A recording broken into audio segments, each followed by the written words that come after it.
দর্শক, নির্বাচনের খবর জানতে এবার আমরা যাব রাজশাহীতে। সেখানে রয়েছেন আমাদের সহকর্মী কাজী শাহেদ।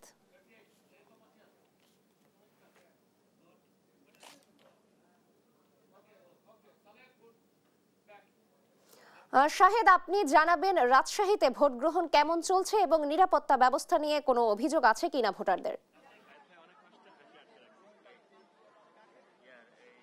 ধন্যবাদ। আমরা আছি রাজশাহী ৩ আসনের মোহনপুরের একটি কেন্দ্রে। আমরা যদি একটু দেখানোর চেষ্টা করি যে আইন শৃঙ্খলা বাহিনী কঠোর অবস্থানে আছে এবং কিছুক্ষণ আগেই আমরা দেখেছি যে সেনাবাহিনী সদস্য যারা আছেন তারা টহল দিয়েছেন এবং ভোট কেন্দ্রের ৪০০ গজের বাইরে যারা উৎসুক জনতা আছেন বা বিভিন্ন রাজনৈতিক দলের প্রার্থীদের যে কর্মী সমর্থকরা আছেন তাদেরকে এখান থেকে সরিয়ে দেওয়া হয়েছে এবং শুধুমাত্র ভোটারদেরকে এই কেন্দ্রে প্রবেশ করতে দেওয়া হচ্ছে।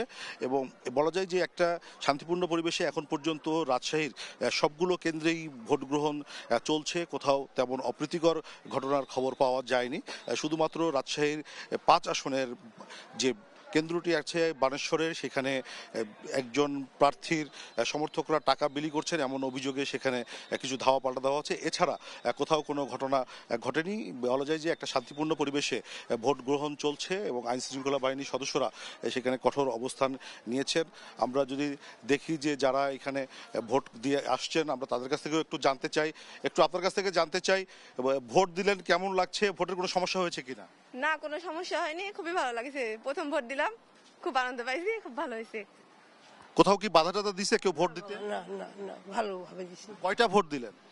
দুইটা না, একটা দুইটা দিছি। কোনো সমস্যা হয়েছে? না না না বাবা, না, ভোটাররাও যেটি বলছেন যে কোনো সমস্যা হয়নি ভোট দিতে গিয়ে। এবং ভোট কেন্দ্রগুলো যদি দেখি যে সকাল থেকেই অবশ্য ভোটার উপস্থিতি এখনো চোখে পড়ার মতো নাই। তবে যেটি আছে যে নারী ভোটারদের উপস্থিতি কিন্তু ব্যাপক। আমরা যদি এখান থেকে একটু দেখানোর চেষ্টা করি, মোহনপুর সরকারি উচ্চ বিদ্যালয় যে কেন্দ্রটি আছে এখান থেকে নারী ভোটারদের উপস্থিতি সবচেয়ে বেশি প্রত্যেকটি কেন্দ্রেই আমরা দেখছি। এবং এইখানে যে নিরাপত্তা বলয়টি গড়ে তোলা হয়েছে, সেখানে আমরা যদি দেখি যে এই কেন্দ্রটি সিসিটিভির আওতায় এমনটি বলা হচ্ছে। আমরা ভোটারদের সঙ্গে আরও একটু কথা বলার চেষ্টা করব। এখানে ভোট দিয়েছেন, একটু জানতে চাই যে ভোট দিলেন, দুটি ভোট গণভোট এবার ছিল, কেমন দেখলেন পরিবেশ ভেতরের? কেমন? ভালো, খুবই ভালো। কোনো সমস্যা হয়নি? না, কোনো সমস্যা হয়নি।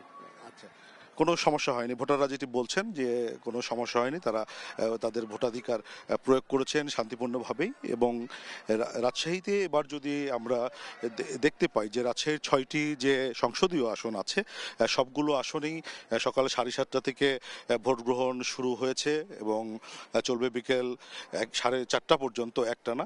এইখানেই যে পরিবেশটি দেখেছেন, বিএনপির যিনি প্রার্থী ছিলেন রাজশাহী 2 আসনের এবং চেয়ারম্যানের উপদেষ্টা মিজানুর রহমান মিনু, তিনি যেটি বলেছেন যে ভোটাধিকার তিনি প্রয়োগ করার পরে বলেছেন যে শান্তিপূর্ণভাবে এখানে ভোট হবে, কোনো রকম যে বিশৃঙ্খলা সেই পরিবেশটি এখানে তারা করতে দিতে চান না, সেটি তারা বলেছেন। জয় পরাজয় সৃষ্টিকর্তার হাতে, সেটি তিনি দাবি করেছেন। তো বলা যায় যে রাজশাহী বিভাগের কথা যদি আমরা বলি, 39টি আসনে এবার যে আইন শৃঙ্খলা বাহিনী প্রায় 1,04,066 জন আছে। এর মধ্যে সেনাবাহিনীর সদস্য 10,000-এর মতো মোতায়েন করা হয়েছে, বিজিবি 4,123 জন।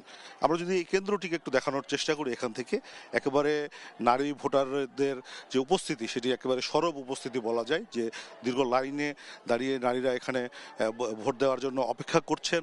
যেহেতু দুটি ভোট, অনেকেই বুঝতে পারছেন না গণভোট এবং দলীয় প্রতীকের প্রার্থীদের যে ভোট, ফলে সেটি বুঝতে কিছুটা সমস্যা হচ্ছে এমনটি তারা বলছেন। তবে এখানে আমরা যদি দেখি যে ভোট কতক্ষণ ধরে অপেক্ষা করছেন, আমরা একটু তাদের কাছ থেকে একটু জানতে চাই। একটু আপনার কাছে জানতে চাই, কতক্ষণ ধরে অপেক্ষা করছেন? প্রায় আধা ঘন্টা। কারণ কি এত ধীর গতিতে ভোট? এখন আমরা দেশে হচ্ছে কি ভালো কিছু আশা করছি, সেই জন্য। দেরি হচ্ছে কেন ভোট? ভোট দিতে সময় লাগছে কারণ অনেক মানুষ আসছে ভোট দিতে, দেশে নতুন কিছু পাবে আশা রাখছে, সেই জন্য। আপনি কতক্ষণ ধরে অপেক্ষা করছেন? অনেকক্ষণ ধরে অপেক্ষা করছি, মানে অনেক মানুষ। হ্যাঁ, ভোটে তো দেরি হচ্ছে কেন? এই যে লাইন বড়, গ্যাঞ্জাম বেশি, তার জন্য দেরি হচ্ছে। হ্যাঁ, তো যেটি হচ্ছে যে অনেকেই অপেক্ষা করছেন। কেউ কেউ বলছেন যে আধা ঘন্টা ধরে অপেক্ষা করছেন, কেউ বলছেন যে তারও চেয়ে বেশি সময় ধরে।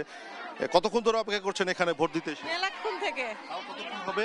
তাও 1 ঘন্টার মতো হয়েই যাবে। হবে। এত স্লো হচ্ছে কেন ভোট? মানে অসুস্থ বেশি আসছে, আসা দিয়ে দিচ্ছে তো দিক ওরা আগে দিয়ে চলে যাক, আমরা দাঁড়াতে থাকতে পারছি। অসুস্থ মানুষের কারণে। হ্যাঁ হ্যাঁ, কয়টা ভোট এটা জানেন এবার? দুইটা। তো একটা হলো কি এখন বলবো, একটা ধানের শিশির দেবো। এখানেই যে বিষয়টি হচ্ছে যে জানেন অনেকেই এই যে প্রচারণা ছিল গণভোট নিয়ে, সেটিও এখানে চলছে এবং আমরা যদি দেখার চেষ্টা করি যে বিশেষ করে প্রথম ভোটার অনেকেই আছেন, আমরা একটু তাদের সঙ্গে কথা বলার চেষ্টা করি। প্রথম ভোটার কেউ আছেন এখানে? একটু জানতে চাই, প্রথম ভোট দিতে আসছেন, কেমন লাগছে? আনন্দিতই লাগছে, অনেক দিন থেকে ভোট দেওয়া হয়নি তো। হ্যাঁ, খুবই ভালো লাগছে। তো আমরা কথা বলছিলাম সাধারণ নাগরিকদের সঙ্গে যারা ভোটার দীর্ঘ লাইন ধরে নারীরা ভোটার অপেক্ষা করছেন এবং বলা যায় যে ভোটার উপস্থিতি এই কেন্দ্রটাতে একেবারে উপচে পড়া এবং নারীরা দীর্ঘক্ষণ ধরে অপেক্ষা করছেন। তো এই ছিল রাজশাহী থেকে আমার কাছে সর্বশেষ, ফিরছি স্টুডিওতে।